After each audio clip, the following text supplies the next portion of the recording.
हे- hello दोस्तों, कैसे हो आप लोग। आशा करते हैं कि आप लोग अच्छे होंगे। फ्रेंड्स, आज के इस वीडियो में हम लोग हिंदी से रिलेटेड वैसे 100 प्रश्न को लाए हैं जो आपको कल ऐसे ही प्रश्न देखने को मिलेंगे। तो चलिए ज़्यादा देर न करते हुए इस वीडियो की शुरुआत करते हैं। हम लोग के सामने फर्स्ट क्वेश्चन है कि जगदीश चंद्र माथुर ने किस वो विश्वविद्यालय से एमए उत्तीर्ण किया। तो इसका करेक्ट आंसर है ऑप्शन नंबर ए, इलाहाबाद विश्वविद्यालय से। अगला प्रश्न है कि ओ मेरे सपने शीर्षक एकांकी किनकी रचना है। तो इसका करेक्ट आंसर है ऑप्शन नंबर बी, जगदीश चंद्र माथुर। अगला प्रश्न है कि ओ सदा नीरा शीर्षक पाठ के अनुसार सुल्तान ने घोड़े से उतारकर किस पर आघात किया। तो इसका करेक्ट आंसर है ऑप्शन नंबर सी, विशाल विट्व के तने पर। अगला प्रश्न है कि दक्षिण बिहार के गया जिला से किस जाति के लोगों को चंपारण में नील की खेती के लिए लाया गया था। तो इसका करेक्ट आंसर है ऑप्शन नंबर डी, भूइया। अब चलिए नेक्स्ट प्रश्न को देखते हैं। अगला प्रश्न है कि राजकुमार शुक्ल की मृत्यु कब हुई। तो इसका एब्सोल्युटली राइट आंसर है ऑप्शन नंबर ए, 1930 ईस्वी के आसपास। अगला प्रश्न है कि मोहन राकेश का जन्म कहाँ हुआ था। तो इसका करेक्ट आंसर है ऑप्शन नंबर बी, झंडीवाली गली, अमृतसर। फ्रेंड्स, आपको बोर्ड एग्जाम में कल ऐसे ही प्रश्न देखने को मिलेंगे, इसीलिए वीडियो को अंत तक बने रहिएगा।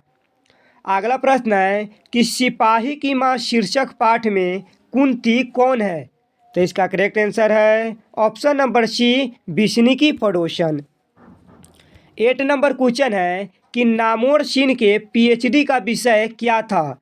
तो इसका करेक्ट आंसर है option number D, Prithviraj Raso की भाषा। 9 नंबर क्वेश्चन है कि वाद विवाद संवाद क्या है। तो इसका एब्सोल्युटली राइट आंसर है ऑप्शन नंबर ए, आलोचनात्मक निबंधों की पुस्तक। 10 नंबर क्वेश्चन है कि आचार्य रामचंद्र शुक्ल को सूरसागर परिसीमित लगा क्योंकि वह गीति काव्य है। क्या है? तो गीति काव्य है, इसलिए इसका करेक्ट आंसर ऑप्शन बी होगा। अगला प्रश्न है कि विंध्याचल शब्द संज्ञा है। तो इसका करेक्ट आंसर है ऑप्शन नंबर बी, व्यक्तिवाचक संज्ञा। फ्रेंड्स, आपको कल ऐसे ही प्रश्न देखने को मिलेंगे, इसीलिए वीडियो को अंत तक बने रहिएगा। अगला प्रश्न है कि मुंह शब्द लिंग है, जो मुंह है ना वह पुल्लिंग है। क्या है? तो पुल्लिंग है, इसलिए इसका करेक्ट आंसर ऑप्शन सी होगा। अगला प्रश्न है कि साया शब्द है। तो इसका करेक्ट आंसर है ऑप्शन नंबर बी, तद्भव। फ्रेंड्स, यदि आपको किसी भी प्रश्न का उत्तर मालूम हो तो आप कमेंट बॉक्स में बता सकते हैं। 14 नंबर क्वेश्चन है कि चंचल शब्द का स्त्रीलिंग रूप क्या है। तो इसका करेक्ट आंसर है ऑप्शन नंबर बी, चंचला। अर्थात चंचल शब्द का स्त्रीलिंग क्या होता है? तो चंचला होता है। 50 नंबर क्वेश्चन है कि निम्न में संबोधन कारक का विभक्ति चिन्ह कौन है। तो इसका करेक्ट आंसर है ऑप्शन नंबर सी, और ए। अब चलिए अगले प्रश्न को देखते हैं। 60 नंबर क्वेश्चन है कि शीला ने सावित्री को जी भर कोसा किस कारक का उदाहरण है। तो इसका करेक्ट आंसर है ऑप्शन नंबर डी, कर्म कारक। क्योंकि यहाँ पे को आ गया और को का विभक्ति क्या होता है? कर्म का, तो यानी को होता है। क्या होता है? कर्म का कारक का, तो को होता है, इसलिए इसका करेक्ट आंसर ऑप्शन डी हो जाएगा। अगला प्रश्न है कि जब कोई शब्द वाक्य में पीरो दिए जाते हैं तब क्या कहलाते हैं। तो इसका करेक्ट आंसर है ऑप्शन नंबर बी, यानी पद कहलाते हैं। 18 नंबर क्वेश्चन है कि निम्न में द्रव्यवाचक संज्ञा कौन है। यहाँ पे जो पानी है ना, द्रव्यवाचक संज्ञा है, क्योंकि इसे नापा या तौला जा सकता है। 90 नंबर क्वेश्चन है कि हिंदी में कुल कितने सर्वनाम हैं। तो इसका करेक्ट आंसर है option number D, 11। 20 number question है कि वह कौन है जो वहाँ सो रहा है, किस सर्वनाम का उदाहरण है। देखिए, यहाँ पे कोई व्यक्ति है जो सो रहा है, इसलिए यह अनिश्चयवाचक है। यहाँ पे व्यक्ति का नाम कन्फर्म नहीं है, इसलिए जो यह शब्द है ना, यह अनिश्चयवाचक है। 21 नंबर है कि सूर्योदय हुआ और कुहासा जाता रहा, किस वाक्य का उदाहरण है? यह जो है ना, यह सरल वाक्य है। कैसी वाक्य है? तो सरल वाक्य है। जाहिर सी बात है, जब सूर्योदय होगा तो कुहासा चला जाएगा। अगला प्रश्न है कि निम्न में शुद्ध शब्द कौन है? ऑप्शन ए है थोड़ी देर बाद वो वापस लौट आए। ऑप्शन बी है चाहे जैसे भी हो तुम वहाँ जाओ। ऑप्शन सी है मुझसे यह काम संभव नहीं है। और ऑप्शन डी है शास्त्री जी की मृत्यु से हमें बड़ा खेद हुआ। तो इसका करेक्ट आंसर है ऑप्शन नंबर ए, थोड़ी देर बाद वो वापस लौट आए। यह है ना, यह शुद्ध वाक्य है। अगला प्रश्न है कि महादेव शब्द का पर्यायवाची है। तो इसका करेक्ट आंसर है option number D, Shankar. Next प्रश्न है कि दूषित शब्द का विलोम है। तो इसका करेक्ट आंसर है ऑप्शन नंबर ए, स्वच्छ। 25 नंबर क्वेश्चन है कि जो नया हुआ हो के लिए एक शब्द है। तो इसका करेक्ट आंसर है ऑप्शन नंबर बी, नवागंतुक। अगला प्रश्न है कि गांव का घर शीर्षक कविता के रचनाकार कौन है? तो इसका करेक्ट आंसर है ऑप्शन नंबर ए, ज्ञानेंद्र पति। फ्रेंड्स, यह क्वेश्चन काफ़ी इंपॉर्टेंट है, इसलिए आप लोग वीडियो को अंत तक बने रहिएगा। अगला प्रश्न है कि 1995 ईस्वी में परिवेश सम्मान किसे प्राप्त हुआ? तो इसका करेक्ट आंसर है option number D, Om Prakash Valmiki को। फ्रेंड्स, ये सो ऐसे प्रश्न है जो आपको कल सीधे बोर्ड एग्जाम में देखने को मिलेंगे। अगला प्रश्न है कि जूठन शीर्षक पाठ में किसने झाड़ू छीनकर दूर फेंक दी? तो इसका करेक्ट आंसर है ऑप्शन नंबर ए, लेखक के पिताजी ने। आप लोग कमेंट करके जरूर बताइएगा कि जूठन चैप्टर के राइटर कौन है। अगला प्रश्न है कि 1870 से 90 के बीच गाइडी मोपाशा की कविता की कितनी पुस्तक प्रकाशित हुई? तो इसका करेक्ट आंसर है ऑप्शन नंबर ए, 3। अब चलिए अगले प्रश्न को देखते हैं। कह रहा है कि रस्सी का टुकड़ा शीर्षक पाठ के अनुसार काले चमड़े के बटुआ में क्या है? तो इसका करेक्ट आंसर है ऑप्शन नंबर डी, 500 फ्रैंक और व्यापार से संबंधित कागजात। 36 नंबर क्वेश्चन है कि कारमेन पहले कितने बच्चों को खो चुकी थी? तो इसका करेक्ट आंसर है ऑप्शन नंबर सी, 3। फ्रेंड्स, आप लोग वीडियो को अंत तक जरूर बने रहिएगा। अगला प्रश्न है कि जौ का उच्चारण स्थान क्या है? तो इसका करेक्ट आंसर है ऑप्शन नंबर बी, तालु। क्या है? तो तालु है। अगला प्रश्न है कि कवर्ग, चवर्ग, टवर्ग, तवर्ग और पवर्ग किस व्यंजन वर्ण के अंतर्गत आते हैं? तो इसका करेक्ट आंसर है ऑप्शन नंबर सी, स्पर्श व्यंजन। अगला प्रश्न है कि निरोग शब्द का संधि विच्छेद है। तो इसका करेक्ट आंसर है ऑप्शन नंबर डी, निह जोर रोग। अगला प्रश्न है कि निम्न में शुद्ध शब्द कौन है? तो इसका करेक्ट आंसर है ऑप्शन नंबर बी, तत्व। अगला प्रश्न है कि बाल कृष्ण भट्ट के पिता पेशे से क्या थे? तो इसका करेक्ट आंसर है ऑप्शन नंबर बी, व्यापारी। अगला प्रश्न है कि उसने कहा था शीर्षक कहानी के लेखक है। तो इसका करेक्ट आंसर है option number C, Chandradhar Sharma Guleri. अगला प्रश्न है कि उसने कहा था कहानी में लहना सिंह कहाँ का रहने वाला था? तो इसका करेक्ट आंसर है ऑप्शन नंबर डी, मांझे का। फ्रेंड्स, यदि आपको किसी भी प्रश्न का उत्तर मालूम हो तो आप कमेंट बॉक्स में लिखकर बता सकते हैं। अगला प्रश्न है कि लोकनायक के रूप में कौन प्रसिद्ध हुए? तो इसका करेक्ट आंसर है option number C, Jayaprakash Narayan. अगला प्रश्न है कि 1970 ईस्वी में जयप्रकाश नारायण ने किस आंदोलन का नेतृत्व किया? तो आपको पता होगा कि उन्होंने छात्र आंदोलन का नेतृत्व किया। अगला प्रश्न है कि दल विहीन लोकतंत्र किस विचार का मुख्य राजनीतिक सिद्धांत है? तो इसका करेक्ट आंसर है ऑप्शन नंबर ए, सर्वोदय विचार का।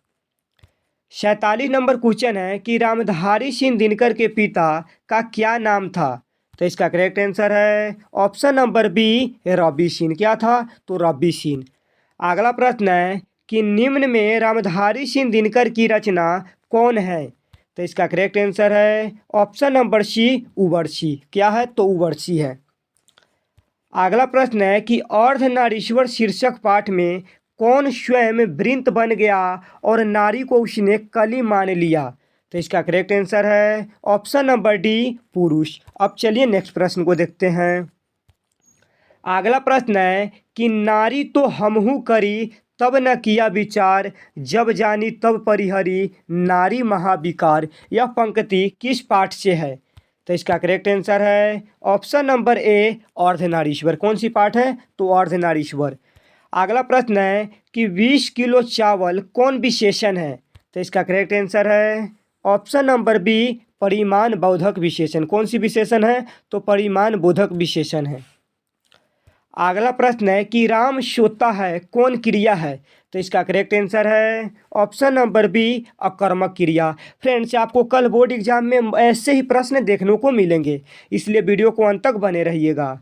अगला प्रश्न है कि लड़के ने पुस्तक पढ़ी है किस काल का उदाहरण है? ये जो बात हो रही है ना, यह वर्तमान काल की है, इसलिए इसका करेक्ट आंसर ऑप्शन ए होगा। अगला प्रश्न है कि निम्न में अव्यय कौन है? तो इसका करेक्ट आंसर है ऑप्शन नंबर बी बल्कि। नेक्स्ट प्रश्न है कि उपस्थिति शब्द उपसर्ग है। देखिए, इसको अलग अलग डिवाइड करेंगे तो हो जाएगा उप प्लस स्थिति, इसलिए इसका correct answer option number C हो जाएगा। क्या हो जाएगा? सी हो जाएगा। अगला प्रश्न है कि शक्ति शब्द में प्रत्यय है। जो शक्ति है ना, इसमें ती प्रत्यय है, इसलिए इसका correct answer option number D हो जाएगा। अगला प्रश्न है कि अजय शब्द का विशेषण है। तो इसका करेक्ट आंसर है ऑप्शन नंबर ए अजीत। नेक्स्ट प्रश्न है कि दो पदों का योग किस में होता है? जो दो पदों का योग है ना, वह समास में होता है, इसलिए इसका correct answer option number B हो जाएगा। नेक्स्ट प्रश्न है कि विद्यासागर शब्द कौन समास है? तो इसका करेक्ट आंसर है ऑप्शन नंबर सी तत्पुरुष समास है। 60 नंबर क्वेश्चन है कि अग्नि का तद्भव रूप क्या है? तो इसका करेक्ट आंसर है ऑप्शन नंबर डी आग। नेक्स्ट प्रश्न है कि सच्चिदानंद हीरानंद वात्स्यायन अज्ञा का जन्म कब हुआ था? तो इसका करेक्ट आंसर है ऑप्शन नंबर बी 7 मार्च 1911 ईस्वी को। अगला प्रश्न है कि जायसी ने अपनी आँख की तुलना किससे की है? काफ़ी इंपॉर्टेंट प्रश्न है, तो इसका करेक्ट आंसर है ऑप्शन नंबर सी दर्पण से। नेक्स्ट प्रश्न है कि निम्न में कौन कृति जायसी की नहीं है? तो इसका करेक्ट आंसर है ऑप्शन नंबर डी भक्तमाल। आप लोग कमेंट करके ज़रूर बताइएगा कि भक्तमाल किनके द्वारा लिखा गया है। अगला प्रश्न है कि राधार शकेली किसकी रचना है? तो इसका करेक्ट आंसर है ऑप्शन नंबर ए सूरदास। यदि आपको किसी भी प्रश्न का उत्तर मालूम हो तो आप कमेंट बॉक्स में लिखकर बता सकते हैं। अगला प्रश्न है कि किसकी रचना श्रीमद् भागवत गीता की पद्धति पर 12 स्कंदों में हुई है? तो इसका करेक्ट आंसर है ऑप्शन नंबर सी शूरश्रावली। कौन सी पुस्तक? तो शूरश्रावली की। अगला प्रश्न है कि तुलसीदास के दीक्षा गुरु कौन थे? तो इसका करेक्ट आंसर है option number C Narharidas. Next प्रश्न है कि निम्न में कौन रचना तुलसीदास की है? तो इसका करेक्ट आंसर है ऑप्शन नंबर डी दोहावली। कौन सी है? तो दोहावली। अगला प्रश्न है कि हनुमान बाहुक रचना कितने छंदों की है? तो इसका करेक्ट आंसर है ऑप्शन नंबर ए 44।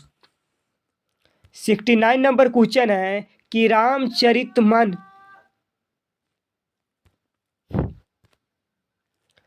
69 नंबर क्वेश्चन है कि रामचरितमानस निम्न में क्या है? तो इसका करेक्ट आंसर है ऑप्शन नंबर बी महाकाव्य। नेक्स्ट प्रश्न है कि छाप्य के अनुसार सबके हित का वचन कौन कहता है? तो इसका करेक्ट आंसर है ऑप्शन नंबर सी कबीर। कौन कहता है? तो कबीर कहता है। अगला प्रश्न है कि गजानन माधव मुक्ति बोध ने किस विश्वविद्यालय से एमए उत्तीर्ण किया? तो इसका करेक्ट आंसर है ऑप्शन नंबर ए नागपुर विश्वविद्यालय से। अगला प्रश्न है कि कामायनी एक पुनर्विचार किनकी रचना है? तो इसका करेक्ट आंसर है option number B Gajanan Madhav Muktibodh. अगला प्रश्न है कि राष्ट्रीय त्यौहार के दिन हरचरना क्या पहने हुए हैं? तो इसका करेक्ट आंसर है ऑप्शन नंबर डी फटा सूत्रता पहने हुए हैं। अगला प्रश्न है कि निम्न में कौन कविता संकलन विनोद कुमार शुक्ल का है। तो इसका करेक्ट आंसर ऑप्शन ए हो जाएगा। क्या हो जाएगा? ऑप्शन ए, यानी वह आदमी नया गर्म कोट पहनकर चला गया विचार की तरह। अगला प्रश्न स्क्रीन पर है कि एक तार लोहे का लंबा लकड़ी के दो खंभों पर ताना बांधा हुआ बाहर, यह पंक्ति किस कविता से उदित है? तो इसका करेक्ट आंसर है ऑप्शन नंबर सी, प्यारे नन्हे बेटों को। 81 नंबर क्वेश्चन है कि मिलनसार शब्द में प्रत्यय है। तो इसका करेक्ट आंसर ऑप्शन डी हो जाएगा, यानी सार है। क्या है? तो सार है। अगला प्रश्न है कि निर्भय शब्द में उपसर्ग है। तो इसका करेक्ट आंसर है ऑप्शन नंबर ए, नीर। फ्रेंड्स, आपको कल ऐसे ही प्रश्न देखने को मिलेंगे, इसलिए वीडियो को अंत तक बने रहिएगा। अगला प्रश्न है कि निम्न में सार्वनामिक विशेषण का उदाहरण कौन है? तो इसका करेक्ट आंसर है ऑप्शन नंबर सी, 4 गज मलमल। अगला प्रश्न है कि वह घर से बाहर आया किस कारक का उदाहरण है? इसमें अपादान कारक का उदाहरण है, इसलिए इसका करेक्ट आंसर ऑप्शन सी हो जाएगा। अगला प्रश्न है कि सोना धातु शब्द कौन लिंग है? तो इसका करेक्ट आंसर ऑप्शन डी हो जाएगा, यानी पुल्लिंग है। अगला प्रश्न है कि तोता शब्द कौन संज्ञा है? जो तोता है ना, जातिवाचक संज्ञा है, क्योंकि यह पूरे समूह का बोध होता है। अगला प्रश्न है कि सत्याग्रह शब्द का संधि विच्छेद है। देखिए, इसको अलग अलग डिवाइड करेंगे तो हो जाएगा सत्य प्लस आग्रह, इसलिए इसका करेक्ट आंसर ऑप्शन बी होगा। अगला प्रश्न है कि घ का उच्चारण स्थान क्या है? तो कंठ है। क्या है? तो कंठ है, इसलिए इसका करेक्ट आंसर ऑप्शन सी होगा। अगला प्रश्न है कि महोत्सव शब्द का संधि विच्छेद है। इसको भी अलग अलग डिवाइड करेंगे तो हो जाएगा महाजोर उत्सव, इसलिए इसका करेक्ट आंसर ऑप्शन डी होगा। 90 नंबर क्वेश्चन है कि बात बनाना मुहावरे का अर्थ क्या है? तो इसका करेक्ट आंसर है ऑप्शन नंबर ए, बहाना करना। अगला प्रश्न है कि विमल बुद्धि हो ताशु की, जो यह गुण श्रवणी धरै, यह पंक्ति किस शीर्षक कविता से है? तो इसका करेक्ट आंसर है ऑप्शन नंबर डी, छप्पे। आप लोग कमेंट करके जरूर बताइएगा कि छप्पे के राइटर कौन है। अगला प्रश्न है कि शिवराज भूषण में कितने अलंकारों का निरूपण हुआ है? तो इसका करेक्ट आंसर है ऑप्शन नंबर ए, 105। अगला प्रश्न है कि चिंतामणि त्रिपाठी और मोतीराम भूषण के कौन थे? तो इसका करेक्ट आंसर है ऑप्शन नंबर बी, भाई के रूप में। 94 नंबर क्वेश्चन है कि तितली उपन्यास किनकी रचना है? तो इसका करेक्ट आंसर है ऑप्शन नंबर सी, जयशंकर प्रसाद। अगला प्रश्न है कि जयशंकर प्रसाद के ज्येष्ठ भ्राता का क्या नाम था? तो इसका करेक्ट आंसर है option number D, Shambhuratna. 96 number question है कि सुभद्रा कुमारी चौहान और महादेवी वर्मा किस विश्वविद्यालय में एक साथ पढ़ती थी?